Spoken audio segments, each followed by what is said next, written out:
Hello and welcome. We're going to discuss how narcissism expresses itself in different signs of the zodiac. We're going to have a whole series on this. Now, we're focusing in this particular discussion upon the sign of Leo the Lion. Now, keep in mind that everyone has some narcissistic attributes, and that a person without any narcissism at all would have such a weak personality, devoid of any ego strengths at all, that she or he could not function at all in society. So understand that. Narcissism refers to qualities in an individual that exist of possessing self-love, egotism, self-centeredness, also self-absorption. Also, sometimes people consider conceit to be a narcissistic tendency. Now, the psychological profession describes a condition which they term NPD, or Narcissistic Personality Disorder. Now, this psychological syndrome presents with a person that lacks empathy for other human beings or creatures, requiring constant and excessive respect, also constant and excessive appreciation, approval, and high esteem from other people, as well as being unable to participate in a normal or healthy relationship.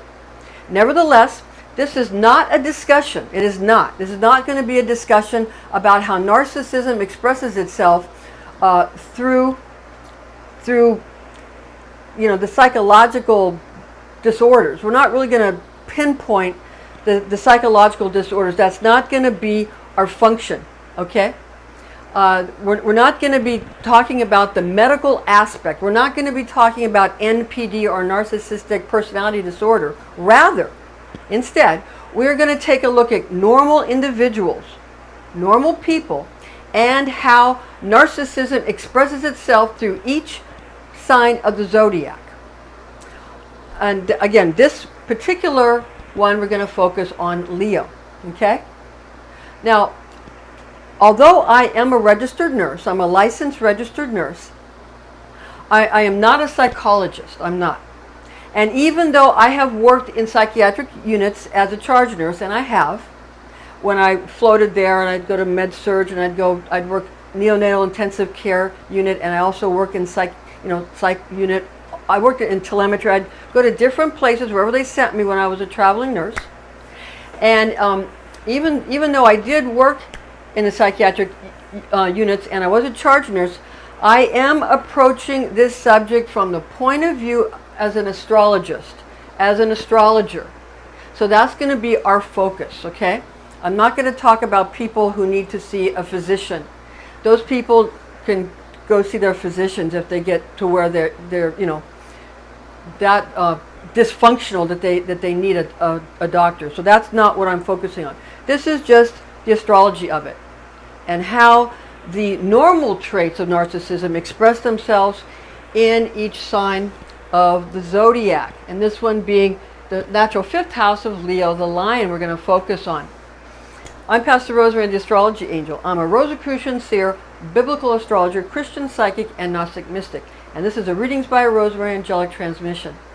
Okay, now in astrology, narcissism expresses itself via the ego matrix of the personality of the individual. And although ego is often thought to be that of a braggart or a pretentious show-off, sometimes people think, or call people names, it can also sneak into personal interactions as false modesty. You can have false modesty or ignore one's own faults while highlighting the faults of other people, and denying others the pleasure of getting to know the real person, hiding inside the ego out of a sense of fear, out of a sense of guilt, or out of a sense of shame. Now, every sign has its virtues and its vices, its angels and its demons. Virtues, angels, demons, vices. For Leo, the lion, the main virtue is compassion. The better angel for Leo is compassion, and that big-heartedness that Leos have. And the chief vice is lust. Lust. Now, egocentrism is one of the strengths of Leo. Being egocentric, the self-love, self-centeredness, and having a strong ego is one of Leo's strengths. Ego isn't always bad. It's all about the balancing act. Now, with that said, Leo's vain and proud attributes are balanced by the lion's kindness, the compassion, and the consideration towards the underdog. Okay, so that's how the vanity and the pride are balanced with the kindness and consideration of the underdog. That's how Leo balances, so where it's a productive and a good thing. Now, Leo has a very big heart, and that can be taken advantage of if the lion is not mindful to quell this astrological trait, okay? It is precisely this compassion, this big-heartedness, this gregarious generosity that can lead the lion to the exact manner in which narcissism can begin to become a hindrance to Leo's well-being and mental and emotional health, and interrupt the lion's life, interrupt the lion's relationships, and interrupt the lion's ability to function normally. And that's when one would need to see a physician. But while you're balancing, so that you don't need to get to that point, or so that you don't become someone with this disorder, then you can go ahead and balance it when it's still in a basically normal state.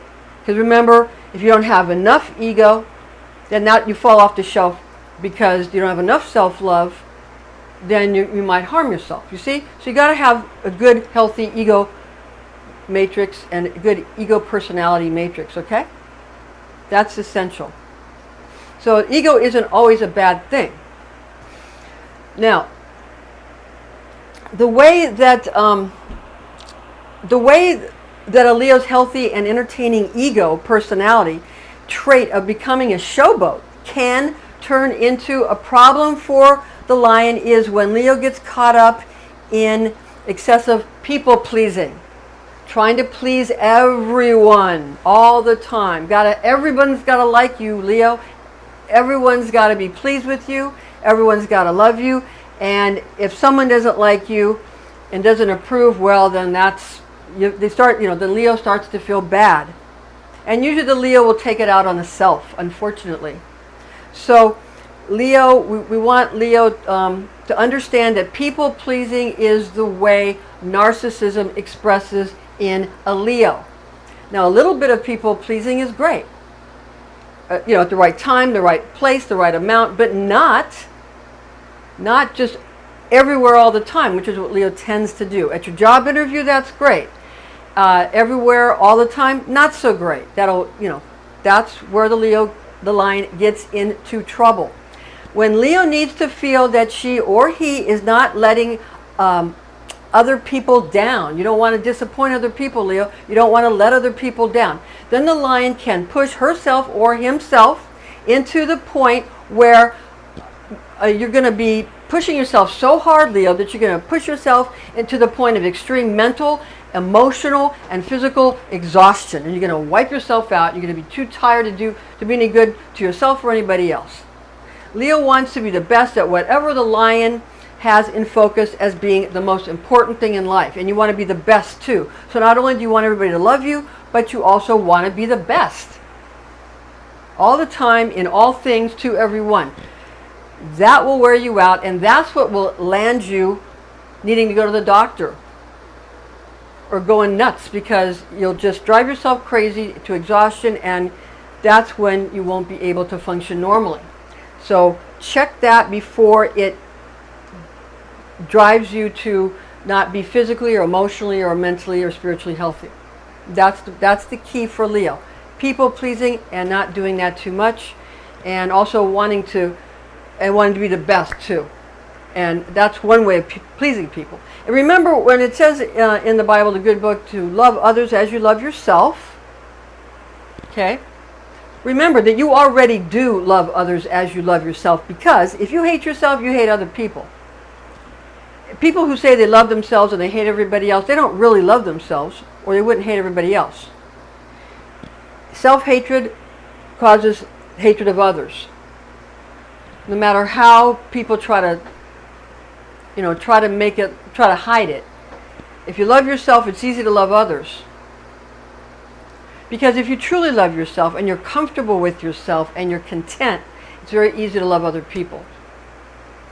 So self-love isn't just about, having to be so much the best and defeating all your enemies that you end up, with everybody not winning, with lose-lose. That's not going to help anyone. Leo's a real big proponent of win-win. Leo likes to win and likes others to win too, and likes to help other people win. But don't help other people win at the expense of you winning, Leo. That's the key for Leo. Now, how Leo can keep mentally, emotionally, and physically healthy is to realize that other people have other sources of assistance, other sources of support, and other resources for entertainment. You're not the only one, Leo. Leo must keep healthy or the lion will become ferocious towards people that the lion feels have slighted her or him. So if Leo doesn't understand that other people have other resources besides you, Leo, you're not the only one they have at their disposal. No matter how much they tell you you're the only one, they have other people. So don't let people run you into the ground and tell you how much they need you and you're the only one. That's not true. There's a myriad of resources for everyone. So Leo has to keep healthy and check that behavior and make sure, Leo, that you don't overdo, because if you overdo and become tired, you become ferocious and angry. And if you're doing too much for someone and they slight you and go off with their other friend who's also helping them, you're going to get mad, Leo, and you're going to get angry, and you're going to come with the claws and the fangs and the growl, and and the ferocity, and you're going to attack, or you're going to just be so much in despair yourself that you end up in some kind of a bad situation.